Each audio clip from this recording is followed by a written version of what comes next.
Alors, bonjour tout le monde. On est avec Marie-Josée. On est dans une semaine de réseautage d'entrepreneurs immobiliers. Donc, Marie-Josée, bonjour, bienvenue. Allô, Stéphanie. Alors, d'abord, je t'invite à te présenter, Marie-Josée. C'est quoi ton background? Quel entrepreneur épanoui es-tu? OK, ben écoute, Marie-Josée Boivin. Tout d'abord, moi, mon parcours, ça a été, je suis ingénieure, j'ai travaillé pendant plusieurs années dans une grande entreprise, mais j'avais quand même commencé à faire de l'immobilier. J'ai acheté ma première maison quand même assez tôt, j'ai acheté des condos après. Mais par la suite, j'ai fait une acquisition d'un immeuble en 2010. Et puis par la suite, j'ai poursuivi là, avec mon conjoint. On a quand même fait là, quelques acquisitions dans les dernières années. Donc, actuellement, on est là-dedans, là, pas mal à temps plein, là, mon conjoint et moi. Donc, tu as fait le saut à temps plein dans l'entrepreneuriat au niveau de l'immobilier actuellement. Oui, tout à fait. Tout à fait. On a, oui, avec les acquisitions qu'on a faites dans les dernières années, là, actuellement, on est en mode de gestion, d'intégration de notre parc immobilier. Fantastique. Puis, qu'est-ce qui t'a amené à décider de complètement arrêter ce que tu faisais puis faire le saut complètement en entrepreneuriat?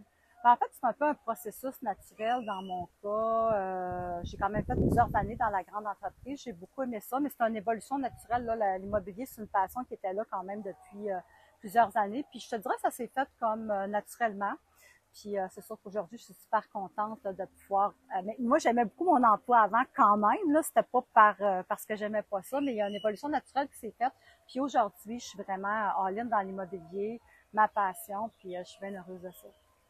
Fantastique. Puis, tu es heureuse, tu es dans ta passion. Fait que tu dirais de quoi tu es plus fière de tout ce que tu as réalisé en tant qu'entrepreneur immobilier?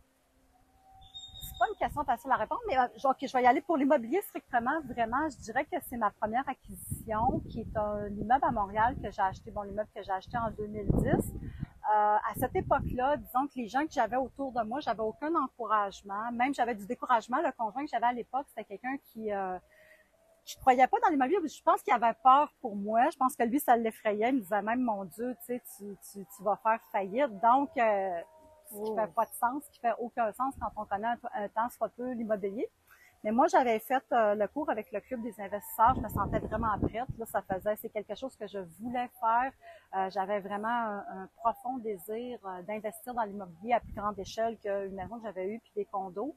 Et je me suis lancée, c'est ça, je dirais pas contre vents et marées, mais contre l'approbation de mon conjoint de l'époque.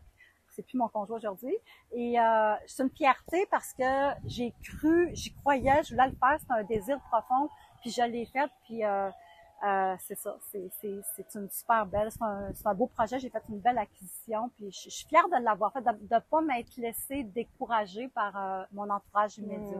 Tellement important de croire en ce qu'on veut vraiment, d'écouter nos passions, d'aller vers ce qu'on veut, même quand notre entourage semble vouloir nous décourager d'aller vers ça. Puis tu sais, je me sentais prête quand même. J'avais quand même fait une formation d'un an avec le club immobilier. On avait passé par toutes les étapes de l'acquisition. Je sentais vraiment que j'avais un bon background. Je savais ce que je faisais. L'immeuble, j'avais fait tous des critères. Ça répondait à tous mes critères. Donc, c'était pas...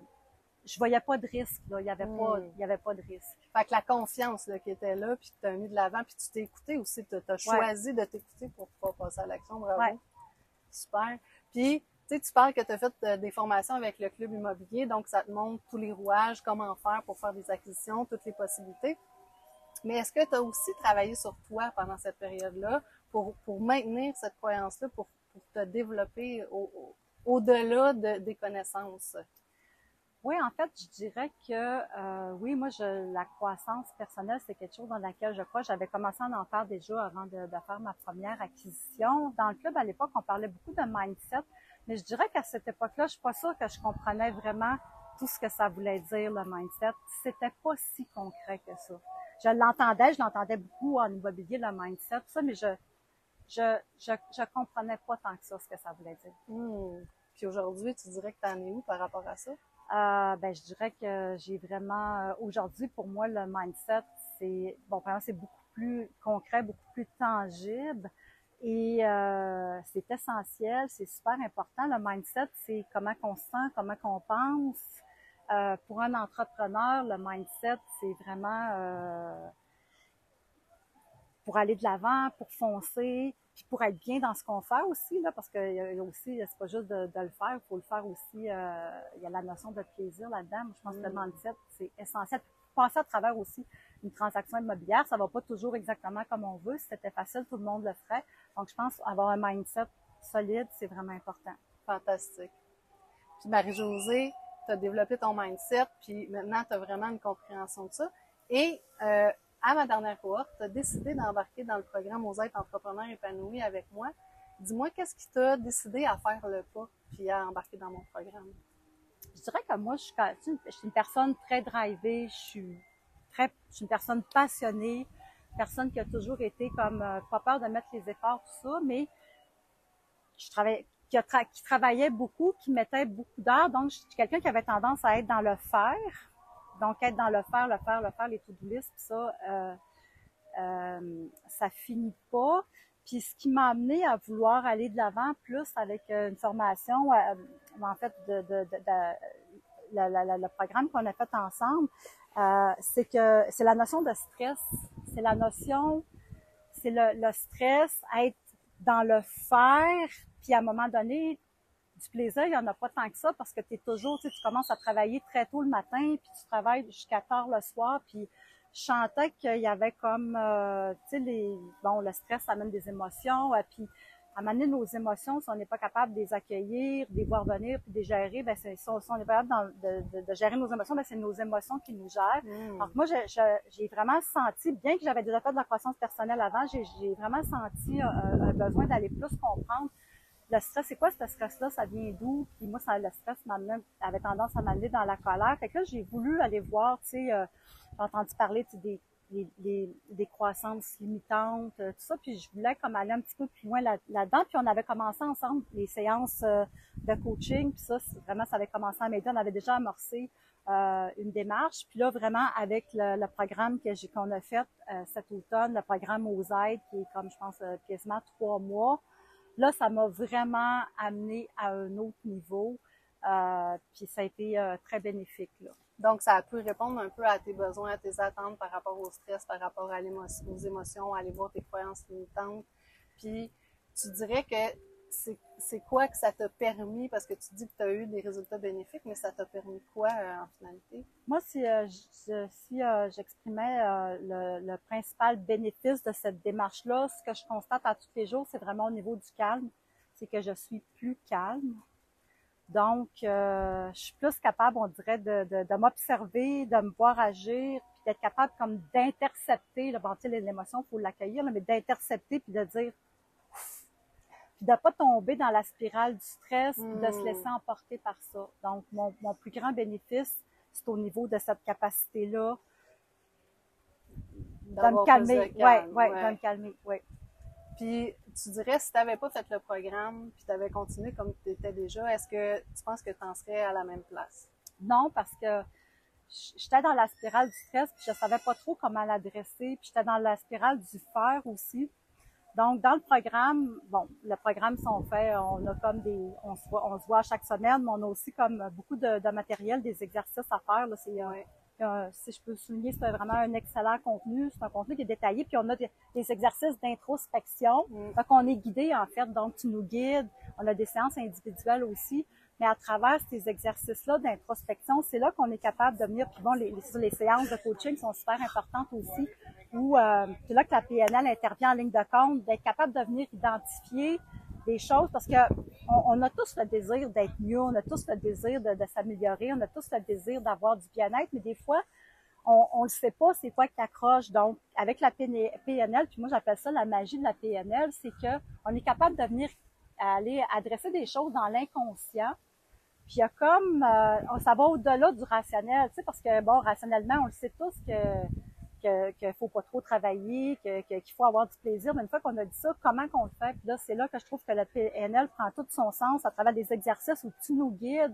Ça nous permet de venir faire émerger des choses dans notre conscience où il y a quelque chose qui se passe qui fait qu'après ça, il y a un travail qui se fait. Puis tu sais, c'est pas rationnel, je peux pas tout l'expliquer, mais c'est de là qu'en tout cas, moi, ça m'a permis d'atteindre un meilleur niveau de bien-être, d'être capable d'être plus dans le plaisir, d'être capable de plus ralentir. Wow, fait que, tu sais, t'es parti d'un état de stress à aller chercher ton plaisir, ralentir, plus de calme. Puis, honnêtement, c'est vraiment beau de te voir transformer, de voir ce qui s'est passé. Puis, c'était vraiment important pour moi d'allier le conscient à l'inconscient, faire remonter les choses et aussi d'introduire dans tout ça des exercices pour que ça soit une immersion qui soit réalisée au lieu que ça soit juste des petites formations comme ça. Raison pour laquelle, entre les coachings, j'ai intégré des vidéos et des exercices d'introspection à faire pour que ça soit un réel changement qui s'installe. Puis ce que je constate, ça semble être ça. Alors, j'en suis très contente pour toi d'abord. Et si tu avais un résumé en une phrase, c'est quoi pour toi le programme Mosaïque Entrepreneur Épanoui? Ben, c'est une démarche qu'on fait, puis tout au long, c'est un processus, mais c'est un processus-là qui nous amène de A à B. Moi, je dirais que ça, comme ça va nous aider à s'aligner, aligner notre vie personnelle, notre vie professionnelle, un état de mieux-être, d'être plus dans le plaisir. Ben ça, ben ça a des répercussions dans toutes les sphères de notre vie, parce que c'est nos relations, donc notre relation avec notre conjoint, notre relation avec nos proches, mais le côté business qui vient là-dedans, c'est le fait que si on est mieux, on se sent mieux, on se sent plus dégagé, on a plus de temps, on a plus d'espace, on est plus dans la créativité, on a plus d'énergie, on a plus de confiance pour continuer, poursuivre, aller de l'avant, puis développer des nouveaux projets, puis donc, ben, tu dis plus qu'un mot, là. Je sais pas si c'est un mot ou une phrase, mais c'est bon, je dirais espace. Moi, j'ai libéré de l'espace dans ma tête, j'ai libéré de l'espace dans ma vie qui amène de la créativité. Puis ça, ben, pour un entrepreneur, c'est essentiel. Parce que quand t'es trop pris dans ta liste, dans tes to-do, dans faire, t'en as plus d'espace de créativité. Super, c'est vraiment super. Puis s'il y avait quelqu'un qui avait comme le goût d'aller dans le programme, mais qui hésitait, qu'est-ce que tu aurais envie de dire?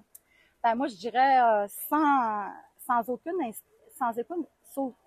hésitation, investir en nous-mêmes, c'est super important. Donc, parce qu'il y a l'entrepreneur, tu sais, il y a la personne derrière l'entrepreneur. Il y a l'entreprise, mais il y a l'entrepreneur, la personne derrière l'entrepreneur. Investir dans le bien-être de l'entrepreneur, dans que l'entreprise va aller aussi bien que va l'entrepreneur. Donc, si l'entrepreneur va pas bien, ça limite l'entreprise, veut pas. Donc, que l'entreprise puisse croître, je pense que l'entrepreneur doit prendre soin de lui, doit vraiment, c'est investir en soi-même, investir dans la personne, investir dans l'entrepreneur, puis ça va se refléter dans le succès de l'entreprise, dans le développement de l'entreprise. Tout à fait.